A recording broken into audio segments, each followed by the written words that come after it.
Le suicide représente un problème de santé publique majeur, et ceci à l'échelle mondiale. En effet, depuis l'an 2000, l'OMS estime que chaque année dans le monde, 1 million de personnes meurent de suicide.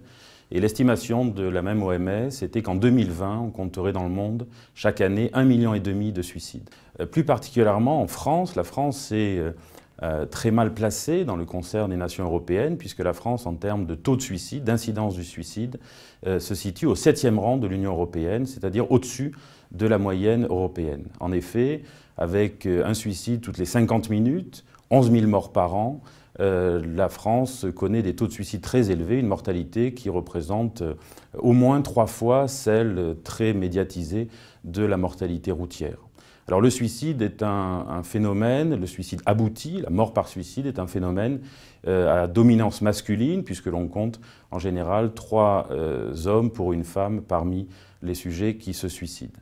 L'autre aspect des conduites suicidaires, ce sont les tentatives de suicide, au nombre de 200 000, c'est-à-dire que chaque 2 minutes et demie en France, une personne réalise une tentative de suicide.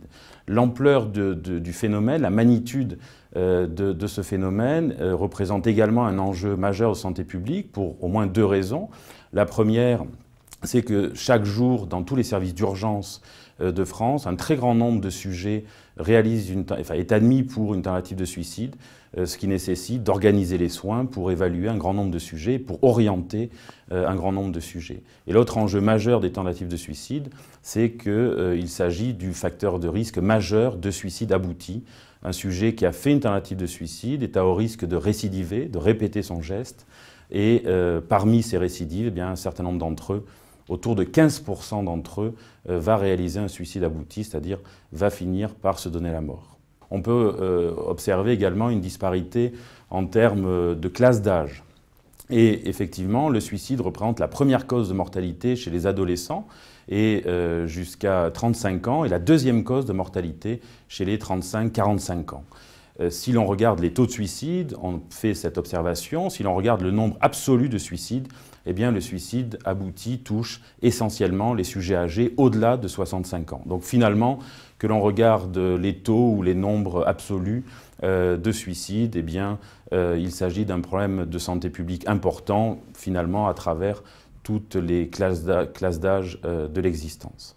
Un autre élément dans la disparité face au suicide, dans les indicateurs sociodémographiques que l'on peut considérer, c'est le milieu du travail, le statut occupationnel. En effet, si l'on prend comme référence les cadres et les professions supérieures, eh bien, on retrouve régulièrement, en France, mais dans les autres pays dans lesquels ces études ont été réalisées, on observe que les ouvriers, les employés et les agriculteurs présentent des taux de suicide 2 à 3 fois supérieurs. Et une étude très récente, publiée dans le British Journal of Psychiatry, nous montre qu'en plus du statut occupationnel, on a une association entre le risque de suicide et le niveau de qualification. Moins un sujet a un niveau de qualification élevé, et plus il est à risque de suicide. Un autre aspect social important à considérer à l'heure actuelle, c'est l'appartenance à une minorité sexuelle, puisqu'en effet, les sujets homosexuels, hommes ou femmes, présentent un risque de conduite suicidaire, surtout de tentative de suicide, moins clairement démontré pour les suicides aboutis, un risque suicidaire qui est augmenté. Enfin, il existe des milieux particuliers, des collectivités particulières, qui sont le monde du travail et qui sont le milieu pénitentiaire, qui également sont associés à un risque suicidaire important et préoccupant, et qui justifient également des stratégies de prévention qui sont ciblées.